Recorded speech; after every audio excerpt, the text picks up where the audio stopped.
एक बार कोया राज्य पर एक बूढ़ा राजा शासन करता था। उसके दो बेटे राजकुमार सिमोन और राजकुमार एंड्रई थे। एंड्रई जितना कोमल और दयालु हृदय का था, सिमोन उतना ही चालाक और स्वार्थी था।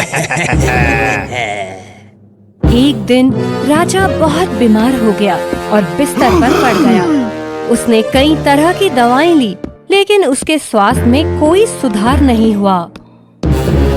हाय, हमारे पिता की बीमारी बिगड़ रही है। अगर हम अमर अमृत पा सकते हैं तो शायद वो बच जाएंगे। मुझे नहीं लगता कभी कोई उस अमृत को खोज पाया है। क्या आप जानते हैं उसे कहाँ खोजना है? भले ही मुझे दुनिया में भटकना पड़े, मैं अपने पिता को बचाने के लिए वो अमृत लाऊंगा। एंड्रई की बात सुनकर सिमोन को एक विचार आया।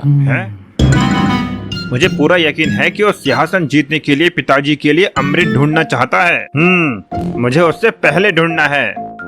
मैं तुमसे उम्र में बड़ा हूँ, इसीलिए मुझे ये मुश्किल काम करने दो। मैं अमृत खोजने जाऊंगा और आप पिता की देखभाल करने के लिए यहाँ रुकेंगे। हाँ, मैं आपकी बात मानूंगा। कृपया सावधान रहें। फिर सिमोन ने जादुई औषधि खोजने के लिए जोश में अपनी यात्रा शुरू की। हालांकि सिमोन को ये नहीं पता था कि औषधि कहाँ ढूंढनी है। उसने उसकी खोज में दूर तक घोड़े को दौड़ाया। आखिर में वो एक दूसरे राज्य के बड़े से जंगल में खो गया। सिमोन जंगल के बीच में खड़े एक छोटे से बौने के पास पहुंचा। अरे लड़के, तुम कहाँ जा रहे हो? चिंतित लगते हो। हैं?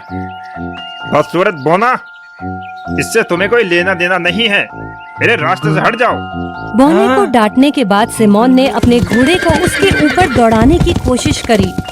राजकुमार के इस घमंडी व्यवहार ने बौने को बहुत नाराज किया। फिर उसने सिमोन को सबक सिखाने का फैसला किया और जादुई मंत्र पढ़ने लगा। बौने के जादू के कारण सिमोन जंगल में ही इतना फंस गया कि बाहर का रास्ता नहीं ढूंढ पाया। एंड्रई ने बहुत लंबे समय तक इंतजार किया, लेकिन जब सिमोन वापस नहीं आया तो उसे चिंता होने लगी। अंत में एंड्रई ने सिमोन और जादुई दवा दोनों को खोजने का फैसला किया। रास्ते में मिलने वाले हर एक व्यक्ति से उसने पूछताछ की। किसी को सिमोन के बारे में कुछ नहीं पता था। चलते चलते वो उसी जंगल में जा पहुंचा जहां सिमोन था। एंड्रई ने ये जगह पहले कभी नहीं देखी थी। सिमोन की ही तरह एंड्रई जंगल में खड़े उस अजीब बौने से मिला। बौने ने एंड्रई को देखा और फिर उससे पूछा। अरे लड़के, तुम कहाँ जा रहे हो? चिंतित लगते हो। सिमोन के विपरीत एंड्रई अपने घोड़े से नीचे उतरा और बौने के पास पहुंचकर उससे विनम्रता से कहा। हेलो, मैं एंड्रई हूँ। मैं अपने पिता को बचाने के लिए अमृत की तलाश कर रहा हूँ और साथ ही अपने भाई की भी। एंड्रई ने बौने को सब कुछ बताया। बौने ने अपना सिर हिलाकर एंड्रई को जताया कि वो उसके व्यवहार से खुश था और उसकी बात समझ चुका था। एंड्रई, तो क्या आप जानते हैं कि अमृत कहाँ है? नहीं, यदि आप जानते हैं कि अमृत कहाँ है तो कृपया मुझे रास्ता दिखाएं। मैं पूरी जिंदगी आपका आभारी रहूंगा। ठीक है, क्योंकि तुम एक तमीज़दार और अच्छे बेटे हो, मैं तुम्हें अमृत पाने का रास्ता दिखाऊंगा। बस इसी दिशा में चलते जाओ। तुम्हें वहाँ पर एक बहुत ही सुंदर महल दिखेगा। आंगन के अंदर जादुई दवाई से भरा हुआ कुआं होगा। जितना चाहे ले लो, लेकिन याद रखना तुम्हारे पास केवल 1 घंटा है। 1 घंटे के बाद महल के दरवाजे बंद हो जाएंगे। यदि तुमने समय से महल नहीं छोड़ा तो तुम हमेशा के लिए महल के अंदर बंद हो जाओगे। और ये महल का दरवाजा खोलने के लिए एक छड़ी है। इस छड़ी के साथ दरवाजे पर 3 बार दस्तक देना और गेट खुल जाएगा।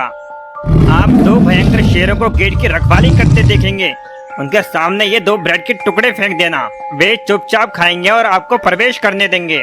आपको जल्दी से अमृत ढूंढना होगा और समय समाप्त होने से पहले महल छोड़ना होगा।